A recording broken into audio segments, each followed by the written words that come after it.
There's a voice inside you that never seems to rest. It's there when you're about to take a risk, when you're trying something new, when you're putting yourself out there. It whispers doubts, amplifies fears, and replays every past mistake. We've all heard it, that relentless inner critic that tells us we're not smart enough, not talented enough, just not enough. But here's something most people never realize. That critical voice isn't what it appears to be. We assume it's our enemy, this internal saboteur determined to keep us small and safe. We fight it, resent it, try to drown it out. Yet the harder we push against it, the stronger it seems to become. What if we've been misunderstanding this voice all along? What if, beneath its harsh words, your inner critic is actually trying to help you in its own misguided way? Think about it. When it warns you don't embarrass yourself, or you'll probably fail, isn't it really trying to protect you from pain? The problem isn't its intention, but its methods. This voice developed over years of experiences. Every time you fell and felt hurt, every criticism you internalized, every time you compared yourself to others, it learned to anticipate rejection before it could happen, to keep you from risking disappointment. In its own twisted logic, it believes it's helping. The more you mattered, the louder it became, because the stakes felt higher. But here's the crucial insight. Your inner critic doesn't represent truth. It represents fear. And fear, while powerful, isn't always right.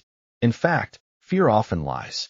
It tells you the worst will happen when in reality, the worst that usually happens is temporary discomfort. It magnifies risks and minimizes your resilience. The way forward isn't through battle, but through understanding. When you hear that critical voice, pause. Ask it, what are you really trying to protect me from? You might be surprised by what you discover.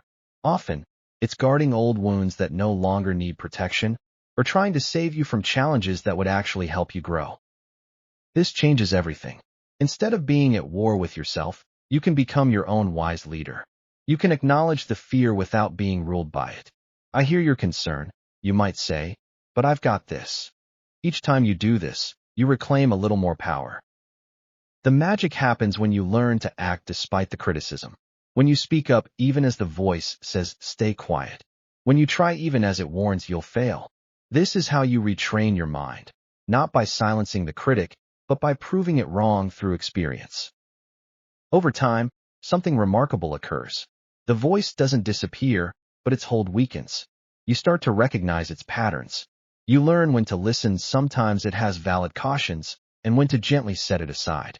Most importantly, you discover that you were never the problem, just your relationship to that critical voice. The truth is, your inner critic will always be part of you, but it doesn't have to be your ruler. It can become an advisor, one whose opinions you consider but don't automatically obey. Every time you choose courage over criticism, you expand your world a little more. This is the journey of self-trust. It's not about becoming fearless, but about no longer letting fear decide for you. It's about recognizing that voice as just one part of your complex, capable self, not the whole story. So the next time your inner critic pipes up, remember, it's not the truth teller it claims to be. It's just afraid. And you? You're so much stronger than your fears. The real you, the one that dreams and creates and dares, has been there all along, waiting for you to listen.